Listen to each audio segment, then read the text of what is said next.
Hello, my name is Arnaud Soulier and I teach ICS cybersecurity. In this new video, I want to talk about a project that I did recently, and yes, I did jump on the hype train and I wanted to work on an artificial intelligence project.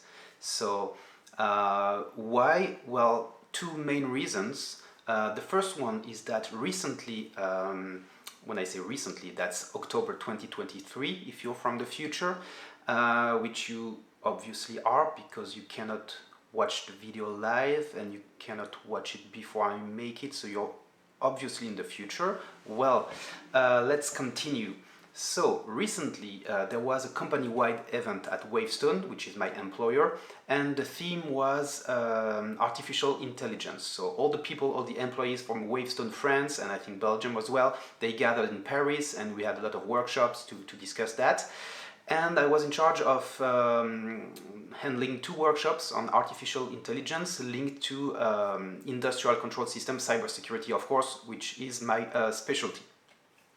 And I wanted to do something a little bit more than just slides and discussion with my colleagues, so I decided to create a new project. The second reason is that, as you may have seen in my previous video, I was very much impressed by the talk of Ian Fox at the DEF CON ICS Village on using large language models to create security knowledge graphs for industrial control systems. That was very inspiring. So for those two reasons, I decided to create a new project.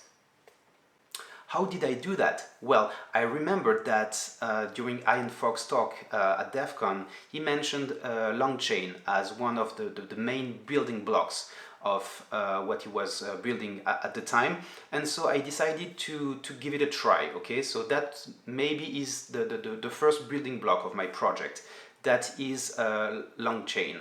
And I used Langchain to create an ICS cybersecurity specific chatGPT. That was my idea.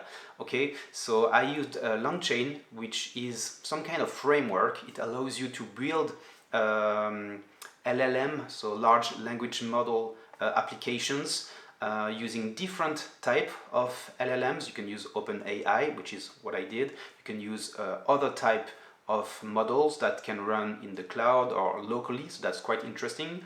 And it also allows you to ease some of the most important processes of creating an application. So there are already built-in functions to analyze documents. There are already built-in functions to connect your language model to external services like APIs, etc. So it's really very interesting, and also it allows you to somehow easily swap between one LLM to the other one. So it's a level of abstraction. So Langchain was really the first building block.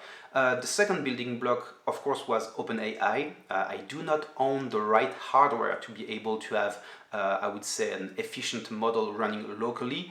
I think I may be able to run a 7 billion parameter model, but it's not that much, and even so on my hardware I'm not so sure. So also it was easier to just put a little bit on credit on my OpenAI account and be able to use their APIs. So that is what I did.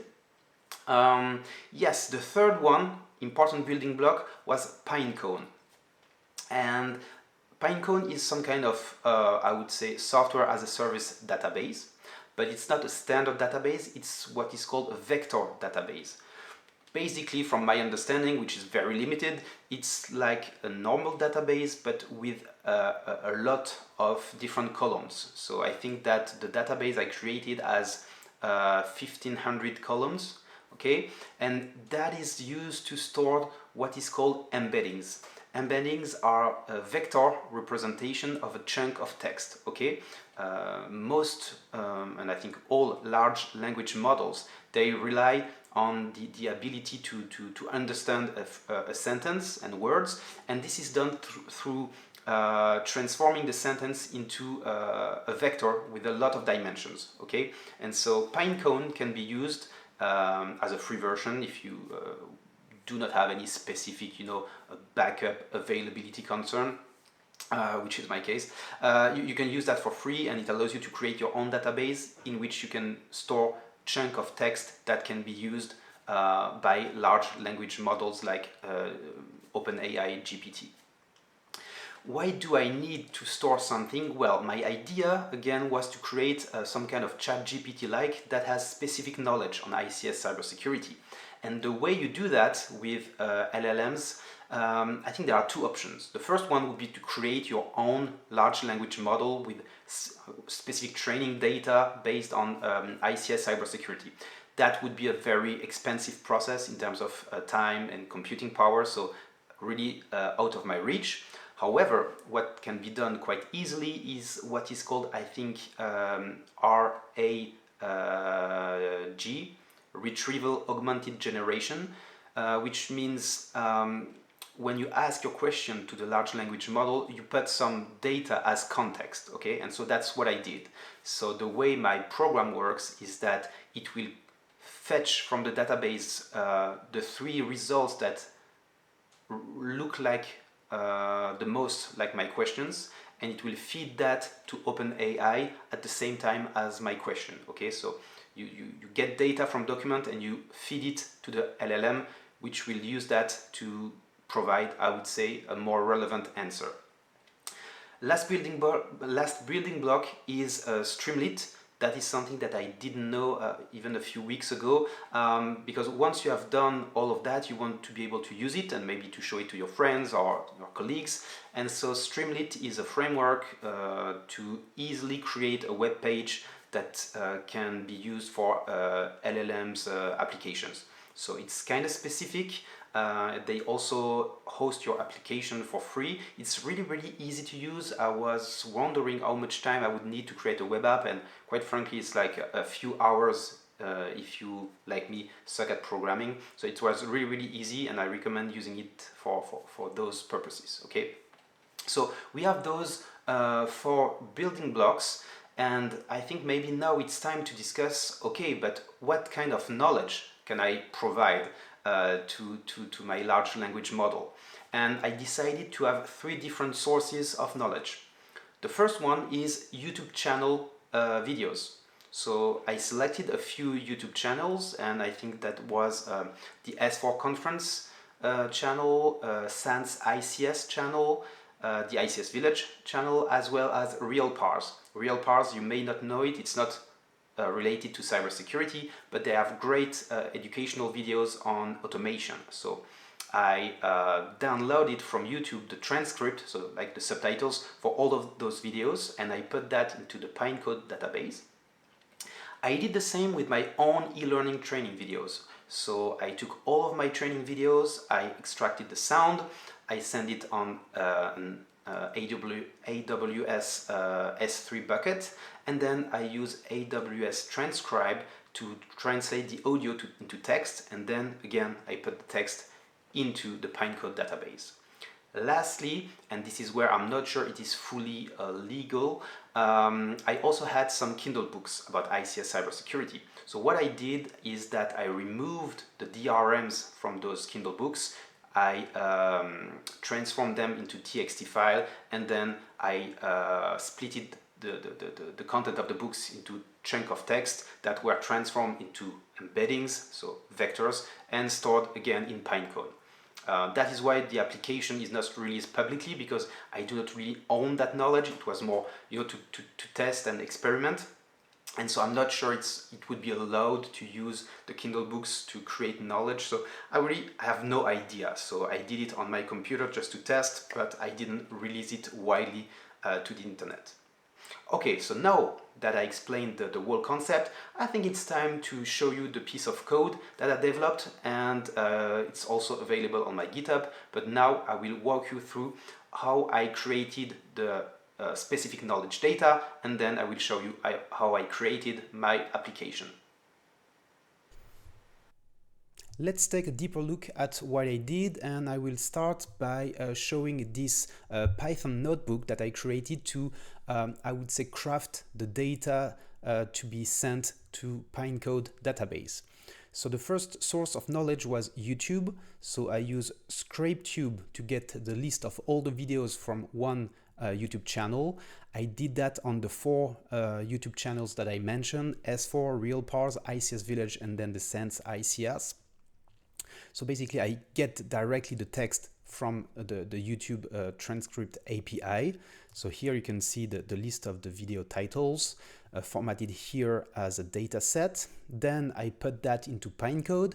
How does it work? Well, I split the text in chunks. Here the chunks are 400 tick token long. So a tick token is not really a character, it's a different way of counting characters. I do not know much about that, or words, I do not know, but well, that's the size of the text chunk.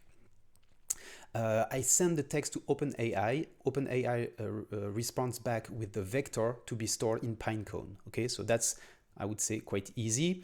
And by the way, all the Pinecone, Langchain, OpenAI, they all have very great documentation, so that was not so difficult.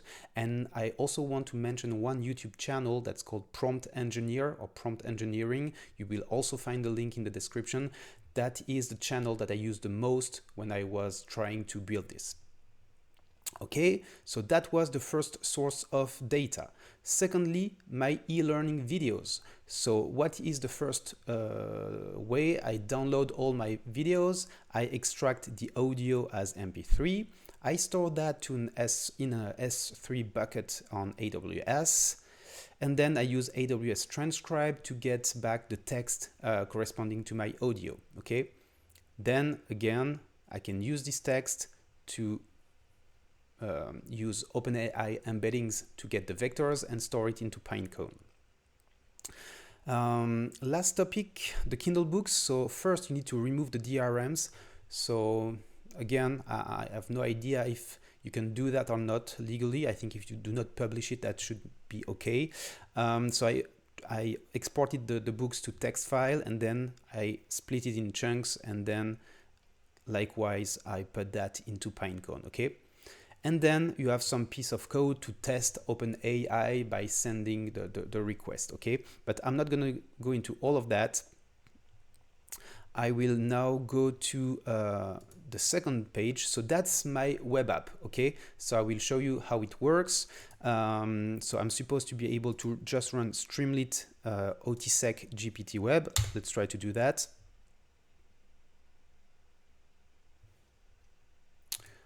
Okay, perfect. So the website, the web application is now running locally, even if I use APIs for Pinecone, OpenAI. So this is my application. So this image was generated with DALL-E. I do not remember the prompt, but OT cybersecurity professional, something like that. So basically, you enter your question and you click on ask.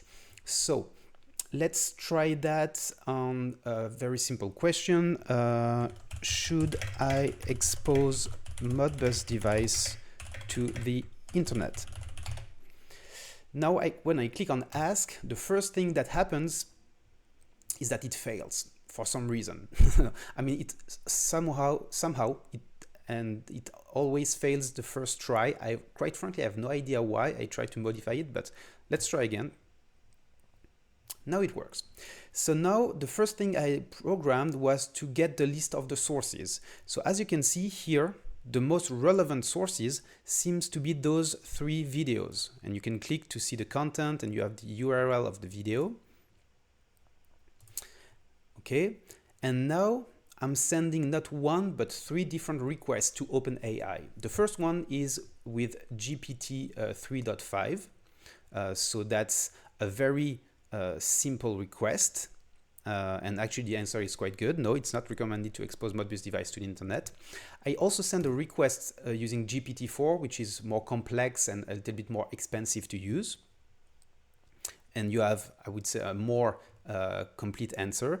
And the last one, which is very interesting, is when I ask the question to GPT-4 and I provide those 3 results as the context. Okay, and so you have additional and relevant information, I would say. It says that Modbus was not designed with security in mind. It lacks security features, that I should use a firewall, and it's important to have OT teams, etc. So it's not perfect, but you can see how it works differently. So now let's go back here and I can show you how it works. So I import a few libraries. That's not very interesting, but what happens? Okay, when you click on ask, what happens is that it uses Pinecone to do a similarity search, okay? So with k equals 3, it returns the 3 most relevant documents as part of the database, and it puts a little TV in front if it's from a YouTube one, a book, or my own videos. For some reason, and quite frankly, I do not know why, I think that maybe I didn't split the text correctly, most of the relevant answers seems to come from the YouTube channels, while I'm sure that in my videos I cover some of the topics extensively. So this is one area that I do not really understand. And then you will see the difference. Okay, so for GPT 3.5, I ask the question. For GPT-4, let me see, where is it? GPT-4 here. What I do is that I say chat messages. Okay, so just so you understand, with GPT-4, sorry, I say additional context as part of the prompt because I use what's called a prompt template. So I say, you are a helpful assistant that explains cybersecurity. All your answers must suggest the most secure way to do things. All the questions you receive are in the context of industrial control systems. Okay, so that's a little bit of context. But for for here, the last one, chat with context, I send message with context, and this is basically the same as before, but I had this. You can answer based on the following trusted information, and I put the context variable.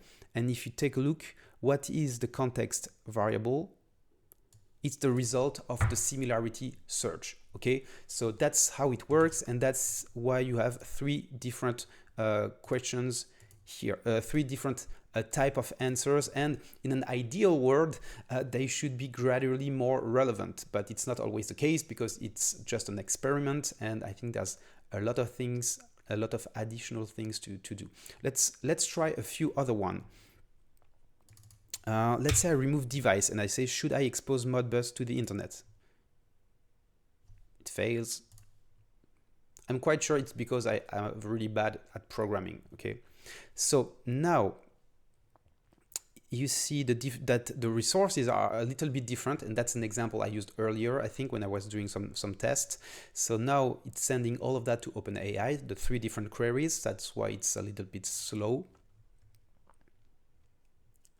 It's also a little bit slow because I decided to display the data only when the 3 queries are fully completed. A lot of the time when you use ChatGPT, you know, it provides the words little by little, it streams the word. I'm not using that. Okay, so first answer, it's still no, you should not expose Modbus to the internet. The second, still no, and the last one, yeah, same answer. Okay, so let me just try to take a quick look at my cheat sheet that I prepared. Okay, so when I did the test, it was not exactly the same questions. This was the exact question that I used. So let's try that. It fails, okay. Okay, so now you see that we still have the Phoenix contact video, large-scale deployment of mGuard, and as well as secure Modbus video, okay? So this could be interesting. Let's see the results. So it's quite slow. Okay, let's hope that it will work. Okay, okay, so still no GPT-4. Okay, so we have additional understanding. Okay, defense in depth, list privilege. Okay. And this one, if it works as before. Okay, so this is interesting because now it says explicitly another method is to use a security appliance such as the mGuard device mentioned in the Phoenix contact document. So it knows that what I provided as context is an external document, and it can mention that. And likewise, it does the same with secure Modbus. Okay, so it was able to understand some text of the video and use that as part of the answer. And I think that is quite interesting. Okay. So let's try another one. Let's say, what is a VFD? So this is an example in which I hope that I will get some answers from the real parse videos, because I know that there are, yes, okay, we received the answers from real parse. Okay, so you can see here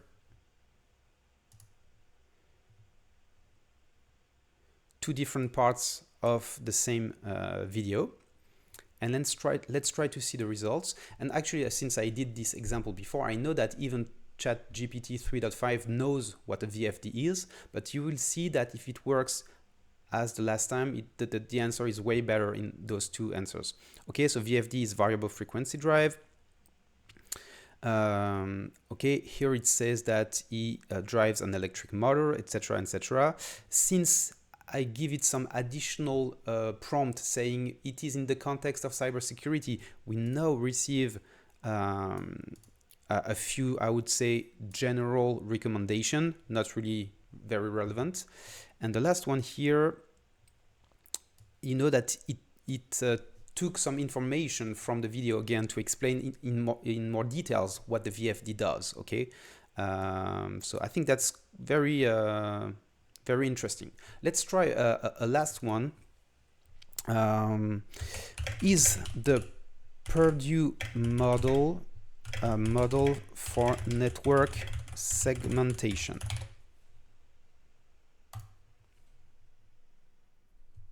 Of course, it fails. Okay, so again, it retrieves the three more relevant documents.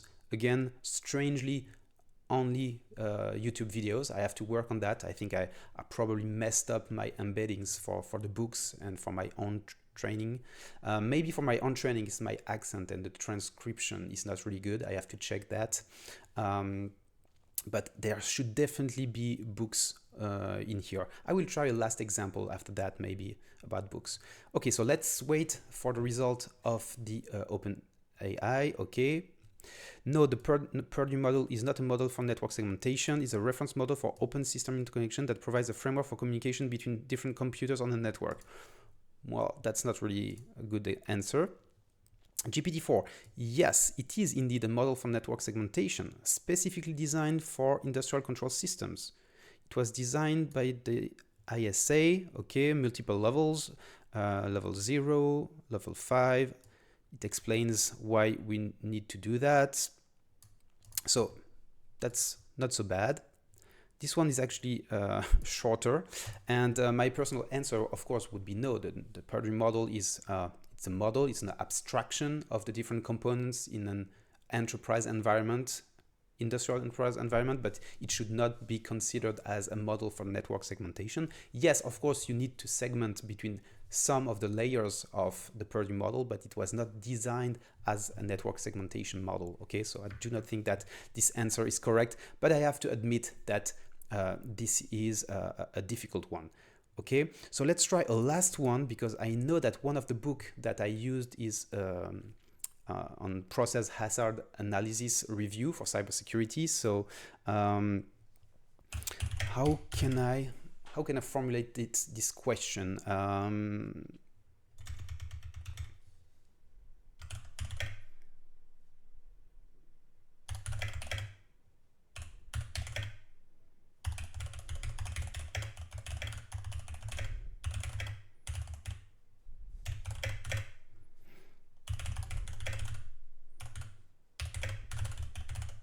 Okay, how can I take cybersecurity into account when doing a process hazard analysis?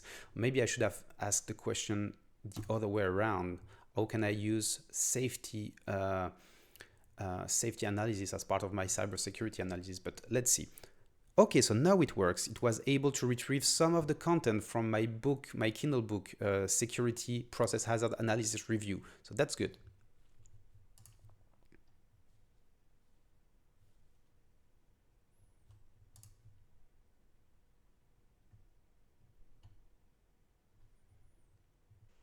Okay, answers received.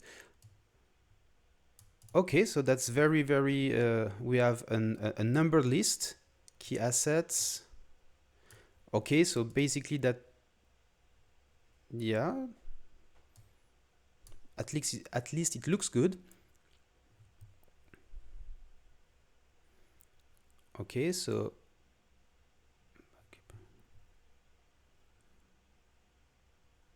I think it's not so good. It's not so bad. And let's see this one. Okay, it mentioned the cyber process hazard analysis, cyber haze up. Okay, well, it's not too bad. At least it took into account the specific knowledge that I provided. Okay, so this doesn't work really well at the moment. I have to say, I wouldn't be comfortable saying to my colleagues, "Don't ask me the question. Ask this ChatGPT." However, I do believe that in the future this can be very useful, especially for people like me doing cybersecurity consulting, where we have to ingest and understand a lot of documentation for each new assignment. And so that could be very helpful, the ability to ask questions to your documents. So this was just a little experiment, but I hope that in the future I will be able to count on some tools like that, not to do my work, but to help me be more efficient and maybe miss less things.